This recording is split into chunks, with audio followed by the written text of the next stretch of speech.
Imaginons que je te dise que attention, je vais te mettre une claque dans la gueule. Là, je vais t'en mettre une grosse claque dans la gueule. Je te le dis, je te le prédis, je te le dis tout de suite. Si jamais tu vas continuer à penser comme ça, c'est parce que tu veux avoir une excuse à la fin de ta vie. C'est pas de ma faute, c'était destiné. Ça, c'est ton excuse de loser. Peut-être tes parents, ils t'ont pas bien éduqué. Hein. Tu as envie de faire partie des losers de la planète, continue à penser comme ça. Non, je vais pas chercher, McMahon. Je te dis que ce que toi tu me dis, c'est faux. Donc je vais pas chercher. Toi, tu es en train d'affirmer quelque chose comme quoi des scientifiques, ils ont dit qu'il y a un déterminisme. Si c'est toi qui affirme ça, montre-moi la preuve. C'est à toi la charge de la preuve de montrer ça. Je vais pas commencer à chercher maintenant en live un abruti de scientifique qui va me dire que maintenant il y a quelqu'un qui me dit quoi faire. Non, je vais pas chercher. C'est toi qui dis ça. Moi, je dis pas ça. Moi, je dis qu'il y a pas. Donc, si tu veux me prouver qu'il y a, montre-moi l'article. Moi, je te dis, libère-toi de toutes ces croyances limitantes que tu as dans ta tête, qui sont totalement fausses. Tu as le droit de faire ce que tu veux. Et si tu as lu un abruti qui te dit ça, montre-moi qui est cet abruti. Je voudrais bien voir. Ça n'existe pas. Tout ce que tu dis est faux. Donc maintenant, si tu dis que ça existe, montre-moi la preuve. Imaginons que Einstein, il a dit, on n'a plus de libre arbitre. Imaginons qu'il ait dit, d'accord? Imaginons.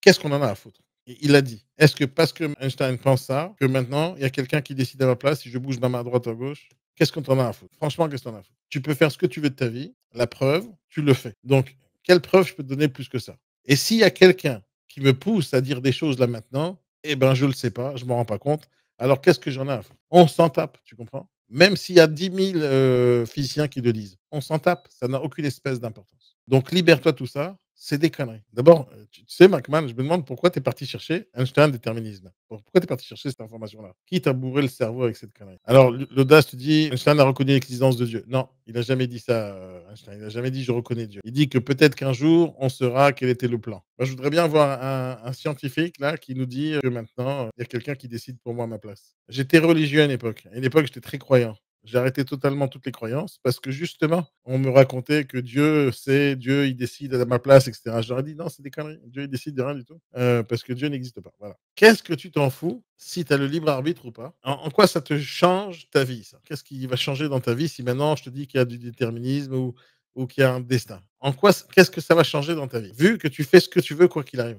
Mais dis-moi la vérité, en quoi ça te change? Qu'est-ce que ça te change maintenant? Ah, si tout est déterminé, tu n'es pas maître de ton destin. Montre-moi que tu n'es pas maître de ton destin. Montre-moi. Parce que tu penses que si tout est terminé, ça veut dire que si tu dois mourir, tu meurs. Si tu dois être pauvre, tu es pauvre. Si tu dois être riche, tu es riche. C'est ça que tu penses. Donc, ça, c'est une. Je vais te dire qui pense comme ça. C'est les paresseux, c'est les glandeurs, c'est les nazes. Tu as envie de faire partie des losers de la planète, continue à penser comme ça. Et c'est pas parce que un mec qui s'appelle Einstein, imaginons qu'il ait dit, hein, moi je pense pas qu'il ait pensé ça du tout, hein, mais imaginons qu'il ait dit, qu'est-ce qu'on en a à foutre? À l'époque où Einstein vivait, même s'il a inventé quelque chose de très puissant, hein, la relativité, et que c'est la base de beaucoup de choses qui se passent sur la planète, ça reste un être humain qui peut aussi se tromper. D'ailleurs, toute la science, elle est basée sur des erreurs, et c'est pour ça qu'on apprend tous les jours, on essaie de prouver le contraire que ce que l'autre a essayé de prouver. La base de la science, c'est vrai jusqu'à preuve du contraire. Si quelqu'un a dit ça il y a 10 ans, 15 ans, 20 ans, 50 ans, qu'est-ce qu'on en a à foutre? Aujourd'hui, là, au moment où je te parle, tu as le droit de faire ce que tu veux. Donc, qu'est-ce que ça change? Et même si ça change rien et que demain, tu devais être pauvre et tu restes pauvre, amuse-toi sur le chemin. Pour moi, c'est le chemin qui est important, c'est pas le résultat. Imaginons que quelqu'un te prédise l'avenir et te dise que tu vas être pauvre. Et il va te dire même la date. Qu'est-ce qui se passe entre-temps? Imaginons que quelqu'un te dise que tu vas être riche. Qu'est-ce qui se passe entre-temps? Imaginons que je te prédise. Alors, moi, je vais te le prédire, McMahon. Je vais te prédire maintenant que tu vas être riche, McMahon. Je te prédis que tu vas être riche, tu vas gagner 1 million d'euros dans 10 ans. À condition que tu fasses exactement ce que je te dis. Tu ouvres une boîte, tu crées un vrai projet, tu apprends, tu te prends la tête à ouvrir des bouquins, tu viens en formation, tu viens en coaching, tu vas chercher les problèmes des gens, tu en trouves une solution, tu prospectes tous les jours, tu démarches tous les jours.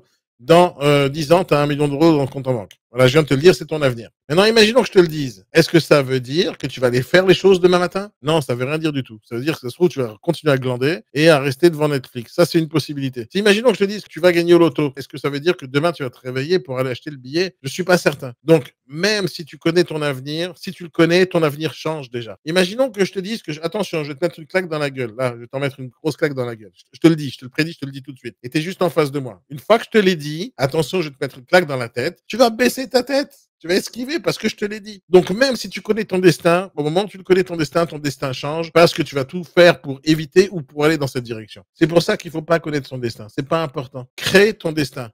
Chez les religieux, c'est toute la journée comme ça qu'ils pensent. Hein. Que les musulmans, c'est le mektoub. Chez les juifs, il y a plein d'autres trucs. Mais peu importe.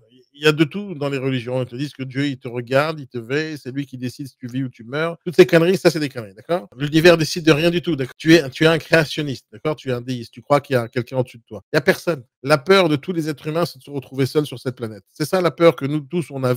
OK? Jusqu'à que tu comprennes que oui, on est seul dans l'univers. Accepte-le. Ça va être très facile pour toi. On est seul dans l'univers. Il n'y a pas de Dieu. Il y a personne qui te regarde et tu fais ce que tu veux dans ta vie. Si jamais tu vas continuer à penser comme ça, c'est parce que tu veux avoir une excuse à la fin de ta vie. Si les gens ils vont te dire, de toute façon, McMahon, t'as raté ta vie. Toi, tu diras, c'est pas de ma faute, c'était destiné. Ça, c'est ton excuse de loser. D'accord? Si t'as envie de sortir d'être loser, commence à faire des choses. Et peu importe ce qui t'arrive, si à la fin tu restes un loser, au moins t'auras essayé. C'est ça le plus important. Peut-être tes parents, ils t'ont pas bien éduqué, hein. Quand tu t'as dit, ah, papa, est-ce que je peux monter sur le vélo? Non, non, c'est dangereux, n'y va pas. Est-ce que papa, je peux monter sur l'arbre? Non, non, c'est dangereux, n'y va pas. Est-ce que je peux aller plonger dans l'eau? Non, si c'est pas nager, n'y va pas, n'y va pas. Peut-être que c'est comme ça qu'on t'a éduqué. Moi, on m'a éduqué à la dure, hein. Moi, je voulais faire du vélo. On m'a mis sur un vélo. Vas-y, roule sur l'autoroute. Fais ce que tu veux. Je sais pas ce qui t'arrive dans ta tête. Tu cherches une excuse de loser. Donc, même si je trouve que, même si ce soir, je vais chercher ça et que Einstein, il a dit oui, il y a pas de libre arbitre. Et si jamais Einstein, il a dit ça, demain, je dirais, Einstein est un abruti. D'accord? Parce que même s'il a dit, j'en ai rien à foutre. Je sais même pas si son esprit de génie a pu inventer un truc aussi con que ça.